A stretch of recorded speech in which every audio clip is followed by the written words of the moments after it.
Hello, I'm Amara Jones, and welcome to Caffeine TV, your daily video news brief, here to take you through 3 headline numbers in just 3 minutes, giving you a different take on everything from housing policy to the Real Housewives. The first number up today is 2, as in the number of votes by which a bill to rein in the NSA failed by in the Senate yesterday. Now, that bill would have blocked the NSA from committing some of its most egregious practices, like the bulk collection of every American's phone records, and would have made it legally harder for them to get access to things like what websites you visited and to read your text. Now, clearly the impetus to do all of this is a result of the 2013 earth-shattering revelations by Edward Snowden. But one of the reasons why it went down, according to the news site The Intercept, is because of views like certain senators, like Senator Saxby Chambliss of Georgia, who said that he had a fear that the bill would allow ISIS to randomly walk around New York and to randomly kill other people who were also walking around. So one of the reasons why it went down is for imaginary things that hadn't even happened yet. But proponents of the bill, like the ACLU and Google and the National Rifle Association, hope that they'll be able to get something passed next year. But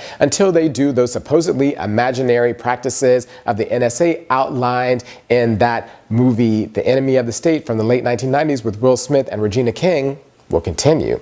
The next number up today is 700, as in 700%. Now, according to the Huffington Post, that's the amount by which gun sales have leapt in St. Louis County, based upon fears of the Ferguson grand jury announcement, which is expected any day. Now, not only have gun sales leapt through the roof, but so have concealed carry permits, which, according to officials, have reached levels that they've never seen before. Now, one person who's bought all these guns told the AP that he had to do so because you have to protect yourself. That in times like these, you have to protect yourself because the police can't be everywhere. But isn't this type of mass hysteria and fear of a black planet partially the thing that helped to kill Michael Brown in the first place? And honestly, since the police started acting right in late August, the protests have been peaceful, and everyone at the national and local level who are planning and training protesters for these demonstrations are planning on peace. But others, like the governor and the FBI, as we spoke about yesterday, are locking and loading. So it appears that Ferguson is once again headed for trouble.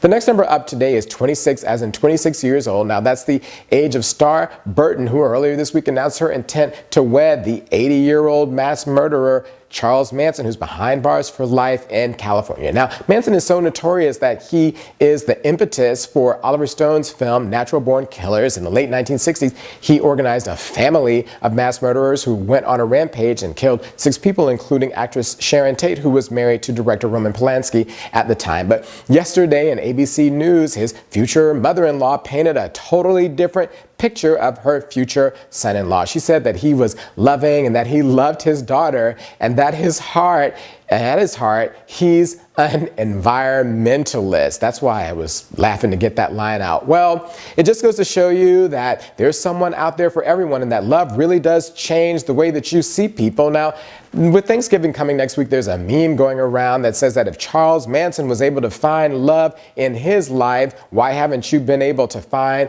love in yours? The perennial holiday question. Well, your rejoinder is that if they're willing to have a mass murderer in the family, you can.